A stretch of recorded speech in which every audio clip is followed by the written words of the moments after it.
வணக்கம் தொடர்களே, welcome to Dravidian lens. நான் உங்க யஷ். இந்த மகாகும் காரணமாக அலகாபாத்தை நோக்கி பெரும் மக்கள் கூட்டம் கூட்டமா போய் சேர்ந்தாங்க. அதுக்கு முக்கியமான காரணம் என்ன அப்படின்னு பார்த்தீங்கன்னா, அரசியல் உள்நோக்கத்தோடு இந்துத்துவ அரசியல் அடிப்படையில ஆட்சி பண்ணிக்கிட்டு இருக்கிற பிஜேபி ஒன்றிய அரசின் விளம்பரங்களும், பிஆர் ஒர்க்கும் தான் காரணம். இவங்க பிஆர் ஒர்க்குக்காக கூட்டு போன விஐபி, விவிஐபிகளுக்கெல்லாம் தேவையான அரேஞ்ச்மெண்ட்ஸ குடுத்து வசதியா கொண்டு போய் ரிட்டர்ன் கூட்டு வந்துட்டாங்க.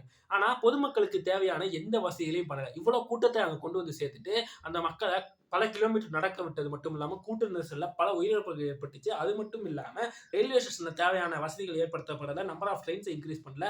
மாறா நம்பர் ஆஃப் ட்ரெயின் கோச்சஸ கம்மி பண்ணானுங்க. இந்த மாரி காரணங்களால ரயில்வே ஸ்டேஷன்லாம் கூட்டம் நிரம்பி வழிஞ்சிச்சு. அந்த கூட்டத்த மெயின்டெயின் பண்ண முடியாத மத்திய அரசின் அவல நிலைய நம்ம எல்லாருமே பார்த்தோம்.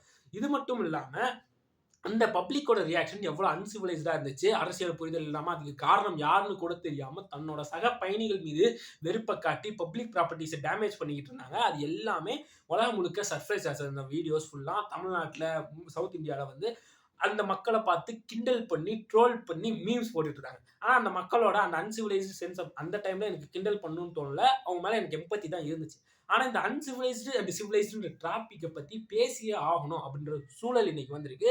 அதுக்கு என்ன காரணம் அப்படின்னு பார்த்தீங்கன்னா, இங்க இருக்கிற 8 கோடி தமிழ்நாடு மக்கள் ஓட்டு போட்டு தங்களோட பிரதிநிதிகளாக அனுப்பிச்சு வச்சிருக்க எம்பிஸை நோக்கி ஒன்றிய பாஜக கல்வித்துறை அமைச்சர் தர்மேந்திர பிரசாத் அன்சிவிலைஸ்டு பொலிட்டீஷியன்ஸ் அப்படின்னு சொல்லியிருக்காரு. They are doing injustice to students of Tamil Nadu. They are ruining the future of Tamil Nadu students. They are not doing justice. They are undemocratic, uncivilized. They are undemocratic, uncivilized. They are devouring the right of Tamil Nadu students to have a pan-Indian education model. Government of India is ready and open. Let them come back. What they have promised. Okay. இதுக்கு உடனடியா பதில் குடுத்துட்டாங்க கனிமொழி. அவங்களும் உடனே you turn அடிச்சு மன்னிப்பும் கேட்டாங்க. பதுங்கியும் போயிட்டாங்க. அதெல்லாம் வேற விஷயம். ஆனா இந்த மாரி அன்சிவிலைஸ்டு பொலிட்டீஷியன்ஸ்ன்ட்டு என்னோட ரெப்ரசன்டேட்டிவ்ஸ பார்த்து சொல்றது, என்னை நோக்கி சொல்ற மாரி. இதெல்லாம் சொல்லிட்டு எங்ககிட்டயே ஓட்டு வந்து கேட்பானுங்க. சுயமரியாதை இல்லாதவனுங்க. இவனுங்களுக்கு இந்த சுயமரியாதைன்னா என்னன்னு தெரியாது. சிவிலைஸ்ட்னா என்னன்னு தெரியாது. இவங்க சிவிலைஸ்ட்னா என்ன நினைச்சிட்டு இருக்கானுங்கன்னா, காலையில எந்திரிச்சு காவி துணியை கட்டிட்டு சப்பாத்திக்கு தொட்டுக்க மாட்டு சாணியும் குடிக்கிறதுக்கு கோமூத்திரத்தையும் வச்சிருக்கதான் சிவிலைஸ்டு கம்யூனிட்டி அப்படின்றதான் அவனுங்க ப்ரொபகண்டா பண்ணிக்கிட்டு இருக்கானுங்க. அந்த ப்ரொபகண்டால சிக்கிக்கிட்டு இருக்கிற மக்கள் தான் தேவையான கல்வி இல்லாம இந்த மத அரசியல மத பிடியிலிருந்து வெளியே வராம இப்படி அன்சிவிலைஸ்டா சுத்திக்கிட்டு இருக்காங்க அப்படின்றது வேற விஷயம். ஏன் இங்க இதை நான் சொல்றேன்னா, ஒரு இடத்தோட ஒரு கூட்டம் சிவிலைஸ்டா அறிவோட நடந்துக்குது, அவங்களுக்கான வாய்ப்புகள் அமைக்கப்பட்டிருக்கு அப்படின்னா, அதற்கு காரணம் அங்க இருக்கக்கூடிய ஆளும் வர்க்கமாகத்தான் இருக்கும். தமிழ்நாடு மக்கள் இவ்வளவு தூரம் சிவிலைஸ்டா இருக்கிறதுக்கும், அறிவு சார்ந்து யோசிக்கிறதுக்கும் காரணம், இங்க இருக்கிற அரசியல் சூழல். அந்த மக்கள் அவ்வளவு முட்டாள்தனமா நடந்துக்க காரணம் அங்க இருக்க அரசியல் சூழல். இதை கொஞ்சம் தெளிவா சொல்லுவோமா? இப்போ ஒரு எக்ஸாம்பிள் எடுத்துக்கிட்டோம்னு வச்சுக்கோங்களேன். இப்போ ரீசெண்டா கிளாம்பாக்கம் பஸ் திறந்தாங்க. சிமிலரா அங்க ட்ரெயின் பற்றாக்குறையால அந்த மக்கள் அந்த மாதிரி ரியாக்ட் பண்ணாங்கல்ல. இந்த கிளாம்பாக்கம் கலைஞர் பேருந்து நிலையம் திறந்தப்ப முதல்ல பஸ்ஸஸ் அரேஞ்ச்மெண்ட் சரியா இல்ல அப்படின்னு சொல்லிட்டு அந்த பொங்கல் அப்ப மக்கள் எல்லாருமே கோவப்பட்டாங்க, வருத்தம் தெரிவிச்சாங்க. ஆனா அவங்களோட கோவமும் வருத்தமும் கேள்விகளும் யார் மீது இருந்துச்சுன்னா கவர்மெண்ட் மீது இருந்துச்சு. கவர்மெண்ட் நோக்கி தான் அவங்களால அனைத்து கேள்விகளும் இருந்துச்சு. கோவப்பட்டுட்டு எனக்கு பஸ் கிடைக்கலன்ட்டு போற பஸ்ஸை போட்டு உடைக்கல, பஸ் ஸ்டாண்டை போட்டு உடைக்கல, சக பயணிகள் மேல தண்ணி எடுத்து ஊத்தி அவங்க மேல வெறுப்பை காட்டல. காரணம், எனக்கு இங்க ஒரு அரேஞ்ச்மெண்ட் சரியா அமையலைன்னா அதுக்கு இந்த கவர்மெண்ட் தான் காரணமா இருக்கும் அப்படின்ற எஜுகேட்டட் சிவிக் சென்ஸோட இருக்கக்கூடிய மனிதர்கள் தான் தமிழ்நாட்டை சேர்ந்த மனிதர்கள். அதுக்கு காரணம் இங்க இருக்கிற திராவிடியன் எஜுகேஷன் பாலிசி, அப்புறம் இருமொழி கொள்கை, அது மட்டும் இல்லாம அண்ணாவோட டிஎம்கே அரசியல்.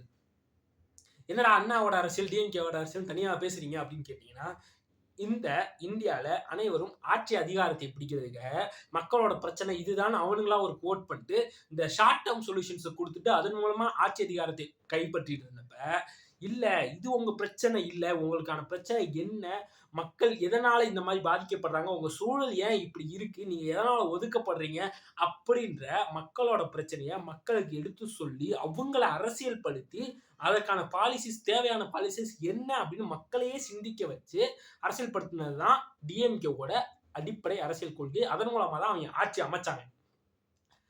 அதனால இன்னைக்கு வரைக்கும் அவங்களுக்கு டிஎம்கே பிடிச்சிருக்கோ இல்ல டிஎம்கேக்கு எதிராக ஓட்டு போடுறாங்களோ அவனுங்களுமே அரசியல் அறிவோட குறைஞ்சபட்சம் தன்னோட எதிர்ப்பு கவர்மெண்டால தான் இந்த விஷயங்கள்லாம் நடக்குதுன்ட்டு ஒவ்வொரு வட்டமும் பிரச்சனை வரும்போது கவர்மெண்ட்டை எதிர்த்து கேள்வி கேட்கக்கூடிய அறிவோட சென்ஸோட அவங்க இருக்கிறதுக்கு காரணம் இங்க இருக்கிற அரசியல் முறை அப்படி இருந்திருக்கு அப்படின்றதான் நான் இங்க சொல்ல வேண்டியது இருக்கு. ஆனா வட இந்தியால அப்படியே மாறாக அந்த மக்கள் கிட்ட அவங்களோட பிரச்சனைகளாக இந்த சாதி, மதம், அவங்களோட உணர்வுகள் சார்ந்த விஷயங்கள்ல பிரச்சனைகளாக கட்டமைச்சு அவங்கள ஒரு கம்யூனலா டிவைட் பண்ணி அதன் மூலமா ஆட்சி அமைச்சிட்டு இருக்காங்க. காரணம் என்னன்னா, சேவியர் மென்டாலிட்டியில வந்து நான் உங்களை காப்பாத்த வந்து அரசியல் பண்றேன் அப்படின்னு சொல்லி அரசியல் பண்ணி ஓட்டு வாங்குறது ரொம்ப சுலபமான அரசியல். மக்களோட பிரச்சனையை பேசி அதுக்கான லாங் டேர்ம் சொல்யூஷன்ஸை கொடுக்கிறதுக்கு அறிவு வேணும், புத்திசாலித்தனம் வேணும். அப்படி ஒரு கஷ்டமான அரசியல் பாதையை அவங்க தேர்ந்தெடுக்காம இத்தனை வருஷமா ஆட்சி பண்ணிட்டு வந்துட்டானுங்க. திடீர்னு போயிட்டு மக்களோட பிரச்சனையை பேசுன்னு சொன்னா அவனால ஆட்சி பண்ண முடியாது. ஸோ மக்கள் எந்த அளவுக்கு முட்டாள்களாக இருக்கிறாங்களோ, அன்சிவிக் சென்ஸோட இருக்கிறாங்களோ, அப்பதான் இவங்களால அங்க ஆட்சி தக்க வச்சுக்க முடியுன்ற அரசியல் நோக்கை நோக்கி தான் அவங்க இந்த NEP மாதிரியான கல்விக் கொள்கைகளை கொண்டு வந்து அவனுங்களோட வலதுசாரி சிந்தனைகளான சாதிய கட்டமைப்பை அப்படியே வச்சுக்கிறதுக்கான அரசியல் கொள்கைகளோடு இருக்கக்கூடிய அந்த NEPல சாதி ரீதியான தொழில்களுக்கான சப்போர்ட் பண்றேன், அதை வந்து தொழில்முறை சப்போர்ட்னு சொல்லிட்டு சாதியை அப்படியே கடைபிடிக்கிறதுக்கான விஷயங்களை அந்த NEPல வச்சுட்டு மக்கள் கிட்ட திணிக்கிறாங்க. இதை எதிர்த்து இதுல இருக்க பிரச்சனைகளை புரிந்து ஸ்ட்ராங்கா எதிர்க்கக்கூடிய ஒரே இடம் தமிழ்நாடு. அதுக்கு காரணம் டிஎம்கே ரொம்ப ஸ்ட்ராங்கா இதற்கு அகைன்ஸ்டான பாலிசிஸ்ல ஒரு நல்ல முறையில கல்வி முறையை டெவலப் பண்ணியிருக்காங்க. அதன் மூலமா ஜிடிபியாக இருக்கட்டும், எஜுகேஷனாக இருக்கட்டும், கிராஜுவேஷனாக இருக்கட்டும், தனி மனித வருமானமாக இருக்கட்டும், மல்டி லெவல் பாவர்ட்டி இண்டெக்ஸ்லையாக இருக்கட்டும், எல்லா இடத்துலையும் சிறப்பான பெர்ஃபார்மன்ஸை காட்டி இங்க இருக்க திராவிடியன் எஜுகேஷன் பாலிசி மூலமா தான் இவ்வளவு பெரிய டெவலப்மெண்ட்டை கொண்டு வந்திருக்காங்க. இன்ஃப்ராஸ்ட்ரக்சராக இருக்கட்டும், ஹாஸ்பிட்டல்ஸ், ஸ்கூல்ஸ் எல்லா விதமான டெவலப்மெண்ட்டும் தமிழ்நாட்டு மிச்ச மாநிலங்களுக்கு முன்னோடிகளாக இருந்திருக்கு. இதை சொன்னா எல்லாரும் ஒத்துப்பாங்க தமிழ்நாட்டில். ஆனால் அது டிஎம்கே காரணம் சொன்னா மட்டும் இங்க இருக்க நிறைய பேரால ஒத்துக்க முடியாது. பட் பரவாயில்ல, அதையும் நான் இங்க மென்ஷன் பண்ணிடுறேன்.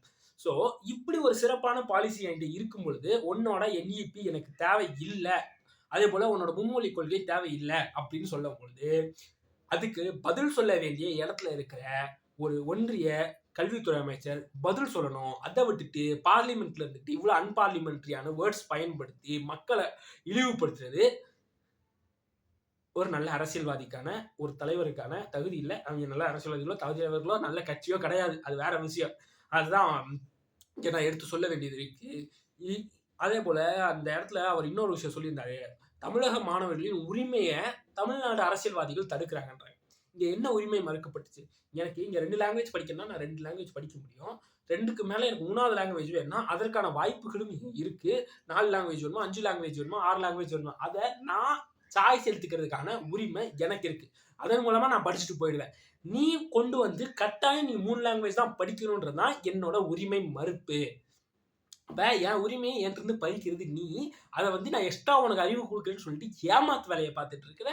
எனக்கு என்னோட ஊர்ல பேசுறதுக்காக தமிழும், நான் தமிழ்நாட்டை விட்டு வெளியே போகும்பொழுது டெக்னிக்கலா விஷயங்கள் கத்துக்கும் பொழுது எனக்கு ஆங்கிலமும் தேவைப்படுதுன்றதுனால நான் இது 2 லாங்குவேஜையும் படிச்சுக்கிறேன். அதன் மூலமா என்னோட வாழ்க்கை தரத்தை உயர்த்திக்கிறேன். இன்னைக்கு நான் இன்ஜினியர் இருந்து வேலை பார்க்குறேன், வட இந்தியாவுக்கு வந்து வேலை பார்க்குறேன். எனக்கு ஹிந்தியே தெரியாம இருந்தாலும் இங்க வந்து ஒரு 2 மாசம் 3 மாசத்துல ஹிந்தி புரிஞ்சுக்கிட்டு ஹிந்தி பேசவும் கத்துக்கிட்டேன். அதாவது ஒரு மராட்டி மாநிலத்துல வந்து நான் மராட்டி கத்துக்காம ஹிந்தி கத்துக்கிட்டு பேசிக்கிட்டு இருக்கேன், சர்வை பண்ண முடியுது அப்படின்னா அதுல பிரச்சனை எங்க இருக்கு? அந்த தாய்மொழி என்ன ஆச்சு? மகாராஷ்டிராவின் தாய்மொழி என்ன ஆச்சு அப்படின்றத இங்க கேள்வி. இங்க மகாராஷ்டிரால லாங்குவேஜ்க்கு இம்பார்ட்டன்ஸ் கொடுத்தோம், இங்க மராட்டி நிக்கல. ஏன்னா இங்க ஹிந்தி மீடியம் இருக்கு அப்படின்ற காரணத்தினால. அதே தான் தமிழ்நாட்டிலையும் லாங்குவேஜ்க்கு இம்பார்ட்டன்ஸ் கொடுத்து இங்க ஒரு ஹிந்தி மீடியம்னு ஒரு விஷயம் வந்துச்சு, இல்லை ஹிந்தி லாங்குவேஜ் இன்க்ளூசிவ் பண்ணாங்கன்னா என்னோட தமிழ்நாடோட நிலைமையும் இப்படிதான் இருக்கும் அப்படின்றத எங்களுக்கு தெரியும். ஸோ தேவையில்லாம உங்களோட பாலிசிஸ் வந்து திணிக்க வேணாம். ஸோ எங்களோட உரிமைகளுக்கு என்ன தேவைன்றது எங்களோட அரசியல் தலைவர்களுக்கு தெரியும், அவங்க சரியா பண்ணிட்டு இருக்காங்க. அதன் மூலமா நாங்க நல்லாவே டெவலப் ஆயிட்டு இருக்கோம் அப்படின்றத சொல்லி இந்த வீடியோ முடிச்சுக்கிறேன். நன்றி, வணக்கம்.